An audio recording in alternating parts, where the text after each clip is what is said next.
got so much motherfucking design on right now. Bring it down, bring it back, make it clap. I got 3 old thoughts, new block, where that damn bitches on my line, and you know they come straight. Hold up, what it not, 45, stop it, dance right, whoa. How you fucking with these hoes up? Assalamualaikum warahmatullahi wabarakatuh. Hai.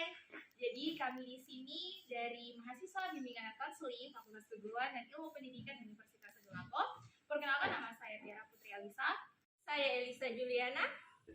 Dan saya Muhammad Agung.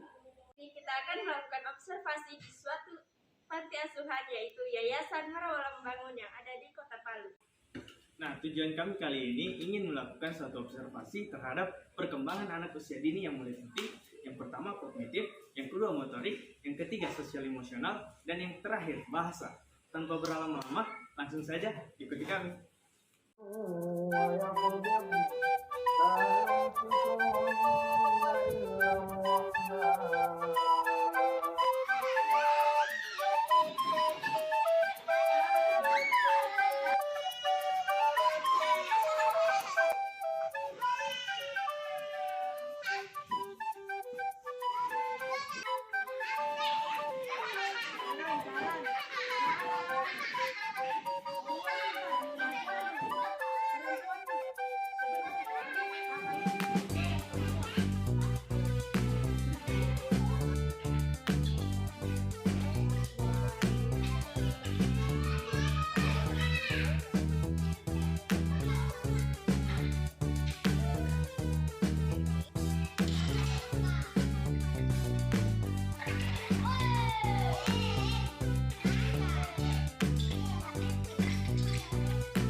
Baik, sebelumnya saya di sini akan menjelaskan bahwa kami melakukan sebuah observasi di suatu yayasan yang dimana yayasan tersebut memiliki sebuah panti asuhan dan juga sekolah, sehingga anak-anak di panti asuhan tersebut sudah bersekolah semua.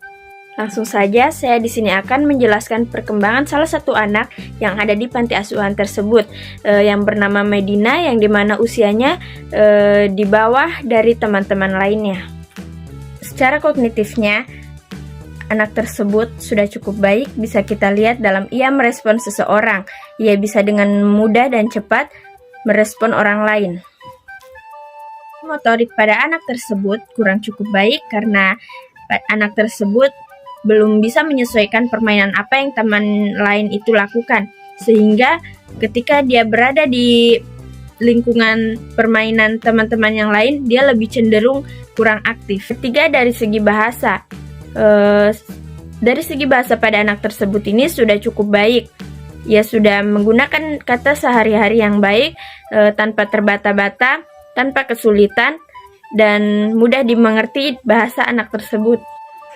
Dari segi sosio-emosionalnya, anak tersebut cukup baik. Ia dengan mudah beradaptasi dengan orang baru. Namun, tingkat emosional pada anak tersebut ini sangat tinggi karena ketika ia mendapat sebuah masalah, ia lebih cenderung menangis dan memberontak. Baik, di sini saya akan menjelaskan salah satu dari anak panti yang ada di sini yang bernama Jihan, di mana anak ini mempunyai perkembangan kognitif yang sudah cukup baik. Di saat kami melakukan bertanya kepada mereka, kami melakukan ngobrol untuk melihat perkembangan dari kognitif dan bahasa pada anak tersebut, itu sudah cukup baik. Terlihat dari mereka merespon dengan cepat dan juga pada saat kami bertanya kepada mereka, dan mereka itu mempunyai bahasa yang sudah cukup baik untuk di usia mereka. Dan untuk perkembangan motorik pada anak ini juga terlihat dari saat kami melakukan bermain bongkar pasang. Di situ anak ini mempunyai kreativitas tersendiri untuk mengetahui apa yang harus mereka buat, dan juga pada saat mereka menulis itu sudah sangat baik. Dan perkembangan sosial emosional pada anak ini juga sudah sangat baik, dikarenakan anak ini tipikal orang yang gampang bersosialisasi dengan orang baru dan juga mempunyai karakter yang mandiri. Nah, untuk anak yang bernama Permata, ia berusia 6 tahun. Nah, mari kita amati perkembangan dari anak tersebut. Yang pertama, kita amati ialah dari segi kognitif anak tersebut, di mana pola pikir atau daya ingat anak tersebut sudah dapat terlihat dari cara ia menjawab pertanyaan yang telah dilontarkan kepadanya. Nah, yang kedua kita amati ialah dari segi motorik anak tersebut, di mana perilaku anak tersebut dapat dikatakan sangat aktif. Dan jika dilihat dari segi motorik kasar anak ini, ia sangat terampil dalam bermain. Sedangkan jika dilihat dari segi motorik halus anak ini, ia dapat melakukan tugas-tugas dengan baik. Nah, yang ketiga dari segi bahasa. Nah, dari segi bahasa anak ini sudah jelas terlihat bahwa anak ini sudah sangat lihai dalam mengeluarkan sebuah kata. Nah, dapat kita simpulkan bahwa anak ini sudah pandai dalam berbahasa sehari-hari. Terakhir, dari segi sosial emosional anak ini sudah bisa kita katakan dapat terkontrol. Entah itu dari tekanan teman kelompoknya atau hubungan-hubungan sosial lainnya, seperti yang tertera di video ini. Nah, oke teman-teman, itu saja dari saya. Saya akhiri. Wassalamualaikum warahmatullahi wabarakatuh. Dadah. Nah, itu tadi video hasil observasi dari kelompok kami. Kami ucapkan wassalamualaikum warahmatullahi wabarakatuh. See you. Dadah.